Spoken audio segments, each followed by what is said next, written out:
জাতীয় নির্বাচন আগে নাকি গণভোট, এ নিয়ে রাজনৈতিক দলগুলোর মধ্যে সৃষ্ট বিভাজনের মধ্যে জুলাই সনদে বিএনপি সই করা নিয়ে ফের মুখ খুলেছেন জাতীয় নাগরিক পার্টি এনসিপির মুখ্য সংগঠক নাসির উদ্দিন পাটোয়ারী। গণভোট প্রশ্নে সামাজিক যোগাযোগ মাধ্যমে বিএনপির নাসূচক প্রচারের পরিপ্রেক্ষিতে দলটির না বলার সুযোগ নেই বলে মন্তব্য করেছেন তিনি।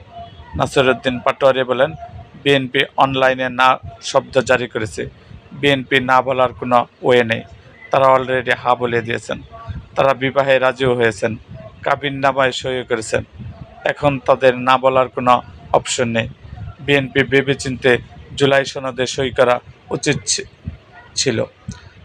আজ বৃহস্পতিবার দুপুরে ঢাকার রিপোর্টার্স ইউনিট শফিকুল কবির মিলনায়তনে নাগরিক ঐক্য আয়োজিত রাজনীতির বর্তমান এবং ভবিষ্যৎ পথরেখা শীর্ষক আলোচনা সভায় এসব কথা বলেন তিনি।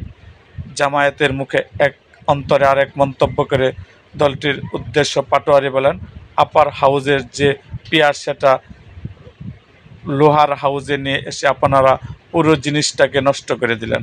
আপনাদের কিছু কিছু ক্ষেত্রে জাতির সামনে মুখে একটা, অন্তরে আরেকটা, এ ধরনের যে আচার ব্যবহার রয়েছে সেটা স্পষ্ট হচ্ছে। গণভোট প্রশ্নে জামায়াত পরবর্তীতে হয়তো বিএনপির সঙ্গে ঐক্যবদ্ধ হয়ে যাবে, হয়তো বলবে ঠিক আছে ইলেকশনের দিনেই গণভোট হোক। সংস্কার কমিশন সুপারিশমালা দিয়েছে, বলো এখন ডক্টর ইউনূসের কুঠে।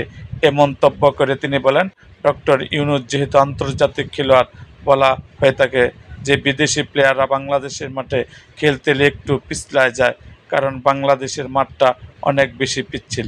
কিন্তু এই পিছলা জায়গায় বেশি তেলমর্দন করেন আমাদের আইন উপদেষ্টা আসিফ নজরুল। তিনি পলিটিশিয়ানদের শুধু পিছলা খাওয়াতে এই যে ডাফটা জুলাই সনদ বাস্তবায়নের সুপারিশমালা দিয়েছেন, সেটা জাতির সামনে উন্মুক্ত করতে হবে, কারণ আসিফ নজরুলের উপর আমাদের সেই আস্থাটাও নেই। নাসির উদ্দিন পাটোয়ারী আরও বলেন, এই ড্রাফট সুপারিশনামা যখন উনি আসিফ নজরুল উন্মোচন না করবেন, উনি সেখানে একটি অসৎ উদ্দেশ্যে আশ্রয় নিতে পারেন। সেজন্য আমরা বলছি আপনাকে আগে এটা পাবলিশ করতে হবে। পাবলিশ করলে যদি দেখি সুপারিশনামা ঠিক আছে, তাহলে আমরা সাইন করে দেব। এরকম আরও ভিডিও পেতে আমাদের মুক্তাগাছার ইতিহাস মিডিয়া ইউটিউব চ্যানেলটিকে সাবস্ক্রাইব করুন এবং পাশে থাকা বেল আইকনটি বাজিয়ে দিন।